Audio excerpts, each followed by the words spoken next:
नमस्कार. श्री स्वामी समर्थ. उत्कर्ष ज्योतिष चॅनलमध्ये आपल्या सगळ्यांचे स्वागत आहे. आपला भारत देश नानाविध परंपरेने नटलेला आणि विविध रंगांनी बहरलेला असंच आहे. कुठलाही उत्सव सण असू द्यात, यात हळदी कुंकू हे सगळ्यात महत्त्वाचा भाग असतात. कुठलीही पूजा करताना सर्वप्रथम देवाला हळदी कुंकू वाहिले जाते आणि मग त्यानंतर अक्षता, फुलं, अलंकार वाहिले जातात. मात्र त्यातही हळदी कुंकवाचा नंबर मात्र पहिलाच असतो. काही देवतांना मात्र हळद अतिशय प्रिय असते आणि हेच हळद कुंकू जेव्हा सोबत पाहिले जाते तेव्हा ते हळदी कुंकू म्हटलं जातं.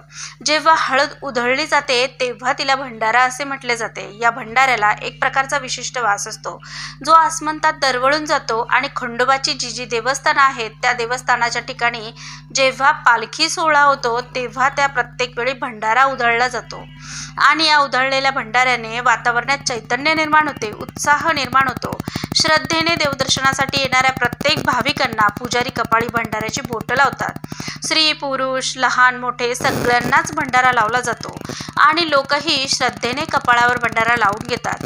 जेजुरीचा खंडोबा हा लाखो भाविकांचा आराध्य दैवत आहे. तसेच कुलदैवत म्हणून सुद्धा या खंडोबाचे पूजन केले जाते. पुण्यापासून 1.5 तासाच्या अंतरावर असलेले जेजुरी हे गाव म्हणजेच खंडोबाचे अत्यंत जागृत स्थान मानतात. पायऱ्या युक्त असलेल्या या गड जेजुरीला सोन्याची जेजुरी असेही म्हटले जाते. या जेजुरीत भंडाऱ्याचा उत्सव वर्षातून 3 वेळा साजरा होत असतो. एरवी या जेजुरीत रोजच भंडारा उधळला जातो. या भंडारा उत्सवात संपूर्ण गडावर भंडारा उधळला जातो. त्यामुळे सर्वत्र वातावरणात पिवळ्या रंगाची छटा पसरते.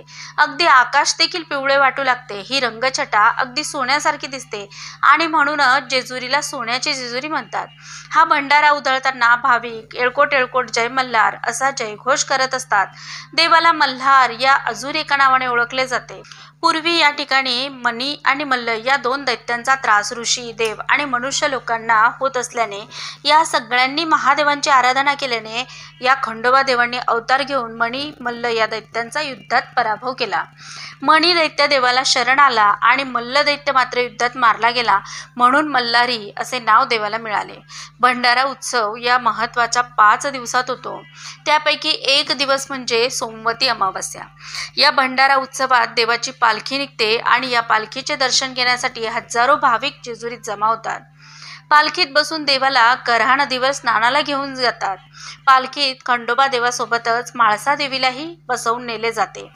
जेजुरीच्या मंदिरातून ही पालखी निघते, ती कऱ्हा नदीकडे नेली जाते आणि या पालखीला खांदा देण्याचा मान केवळ रामोशी धनगर समाजाला आहे. या पालखी सोहळ्याच्या वेळी केल्या जाणाऱ्या भंडाऱ्याच्या उधळणीमुळे अवघा आसमंत पिवळा गर्द होतो. उंचावरून तर हे दृश्य अतिशय विहंगम असे पाहायला मिळते. आपल्याकडे लग्नाच्या आदल्या दिवशी जो हळदी समारंभ होतो तसाच खंडोबा आणि म्हाळसा यांच्या भेटीच्या या प्रसंगी देखील भंडारा उधळून केला जातो. बऱ्याच जाणकारांच्या मते खंडोबा हा सूर्याचा वंशज असल्याचे म्हटले जाते. हा भंडारा उधळण्याचा सोहळा वर्षातून 2-3 वेळा तर पाहायला मिळतो. सोमवती अमावस्या जी सोमवारी येते या अमावस्येला सोमवती अमावस्या असे म्हणतात. तर खंडोबाचे नवरात्र झाल्यानंतर चंपाषष्ठीला हा सोहळा पार पडतो. खंडोबा हा 9व्या शतकात होऊन गेलेला अवतार होता. याला महादेवाचा अवतार असेही मानले जाते. महाराष्ट्र आणि कर्नाटकात कितीतरी भाविकांचे श्रद्धास्थान असलेल्या खंडोबा हा नवसाला पावणारा देव आहे.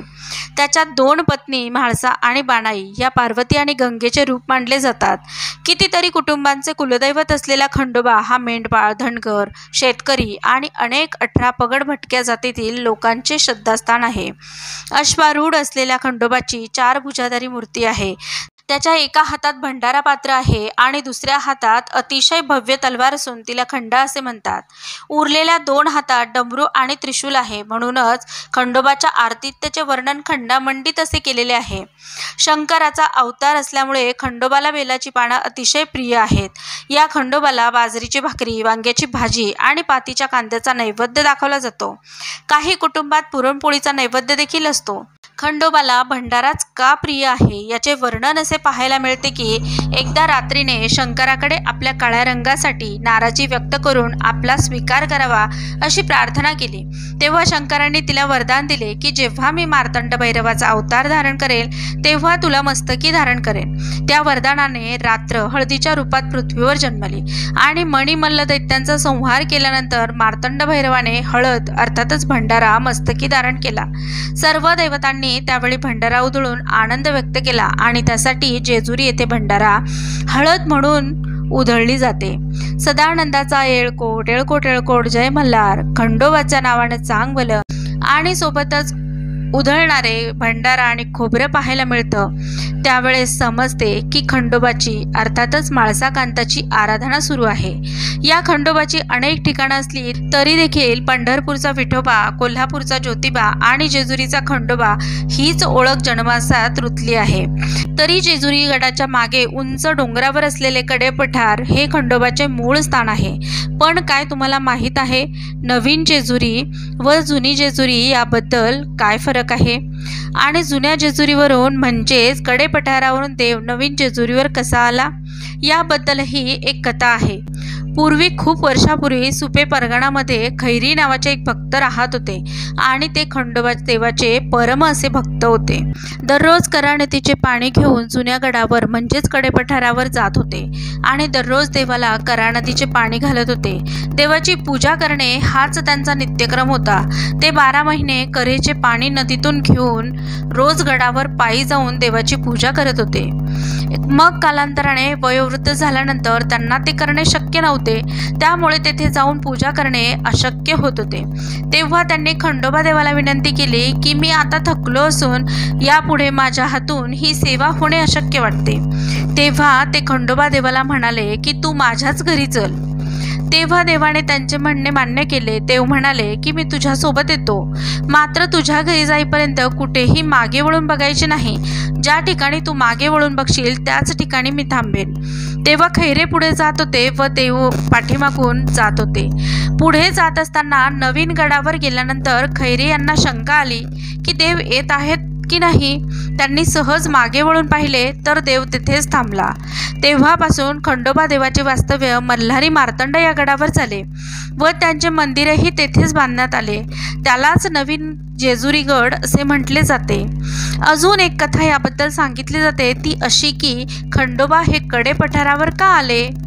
खंडोबा हे महादेवांचे अवतार आहेत। ती लवथळेश्वर या ठिकाणी डोंगरावर मोठे ऋषीमुनी राहत होते आणि त्या ऋषीमुनींना 2 राक्षस त्रास देत होते, त्यात मणी आणि मल्ल यांनी ज्यावेळेस त्रास द्यायला सुरुवात केली त्यामुळे त्यांनी लवथळेश्वर येथे शंकराची आराधना केली। तेव्हा महादेव यांनी खंडोबा यांचा अवतार घेऊन तेथे प्रकट झाले आणि ती खडक घेतलं आणि जुन्या पठारावर म्हणजेच कडेपठारावर त्या राक्षसांचा वध केला। म्हाळसेचा कांत म्हणून म्हाळसाकांत आणि मणिमल्ल यांचा वध केला म्हणून मल्हारी हे नाव त्यांना प्रचलित आहे। कालभैरव म्हणजेच मार्तंड भैरवाच्या 2 पत्नी आहेत। एक म्हाळसा ही लिंगायत समाजाची होती आणि लिंगायत समाज हा नेवाशी या ठिकाणी होता। नेवासी या ठिकाणी तिम्मा शेठ हे मोठे व्यापारी होते आणि आपल्या मुलीचे लग्न खंडोबाशी झाले असे त्यांना स्वप्न पडले। तेव्हा ते देवाकडे गेले व म्हाळसा आणि खंडोबाचे लग्न ठरले आणि पौर्णिमेला पाली या ठिकाणी लग्न झाले। पण पुढे काही काळातच धनगराची मुलगी बाणू ही खंडोबाच्या दर्शनाला आली। तेव्हा देवाने तिला बघितलं आणि त्यांच्यात प्रेम झाले।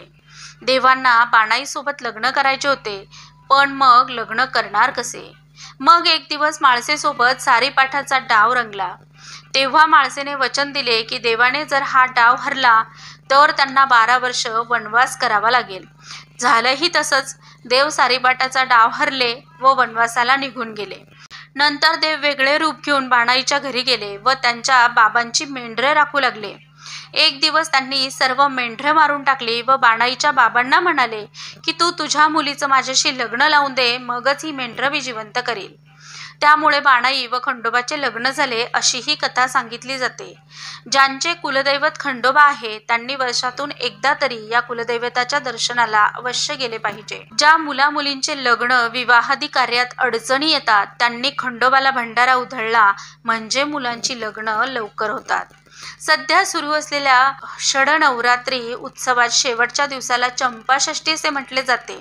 या दिवशी घटी बसवलेल्या देवाला नैवेद्य अर्पण करून अभिषेक पूजन करून देवाऱ्या स्थानापन्न केले जाते आणि संध्याकाळी तळी आरती केली जाते।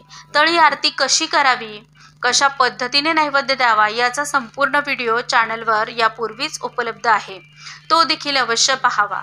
चंपाषष्ठी या दिवशी देवाला नैवेद्य करताना त्यात बाजरीची भाकरी, नवीन वांग्याचे भरीत, शक्य असेल तर पूर्णवर्णाचा नैवेद्य या पद्धतीने नैवेद्य असावा। त्याचबरोबर जसा तुमचा कुळाचार असेल त्या कुळाचाराप्रमाणे चंपाषष्ठीला पूजन करावे। खंडोबा महाराज हे कुळाचे कुलदैवत असल्याने प्रत्येक कुळाला त्यांचे कृपाछत्र महत्त्वाचे मानले जाते आणि म्हणूनच योग्य रीतीने हा कुळाचार होणे देखील अपेक्षित असते। अशा पद्धतीने खंडोबाचे षडरात्र उत्सव चंपाषष्ठीला पूर्ण होतात। देव जुन्या गडावरून नवीन गडावर कसे स्थानापन्न झाले याची माहिती, तसेच भंडारा का उधळला जातो याची माहिती आजच्या या व्हिडिओमधून आपण जाणून घेतली। अशाच विविध धार्मिक छान छान माहितीसाठी उत्कर्ष ज्योतिष चॅनलला अवश्य सबस्क्राईब करा आणि व्हिडिओ आवडत असला तर व्हिडिओला लाईक आणि शेअर सुद्धा करा।